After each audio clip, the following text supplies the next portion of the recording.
investment into its operations over the next 3 years. This as the company seeks to turn a new page in its development. General Manager Rupert Green says with the injection of funds, Arawak is poised to become more competitive locally and regionally, and the process has already started. He said the new changes will ultimately result in a reduction in the price of cement on the local market.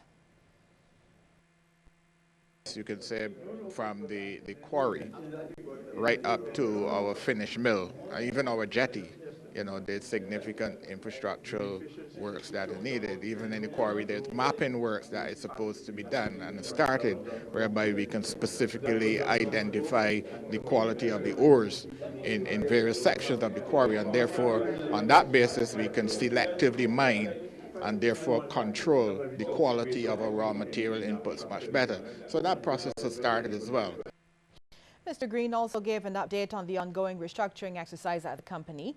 He noted the consultation process should be completed by the end of this week.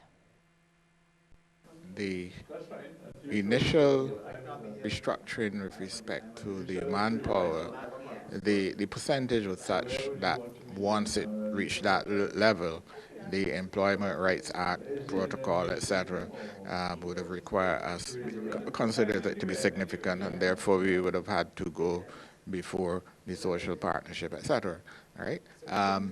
We've done that, and the consultations have are continuing as we speak with the Barbados Workers Union. But it would be, I would say, in the region, eventually be 20%, 25%.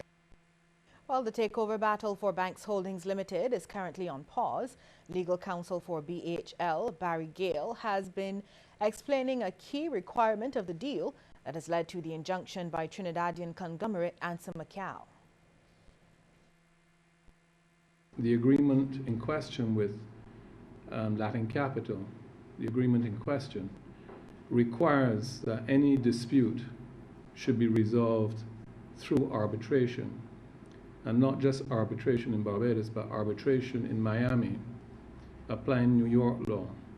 So the board would have, in those circumstances, to commence arbitration proceedings in a foreign jurisdiction, which could be very expensive, protracted to the company, and certainly not in the interests of shareholders, particularly in the environment of a competing ongoing bid process. Here is a look now at how the stock performed locally and regionally today.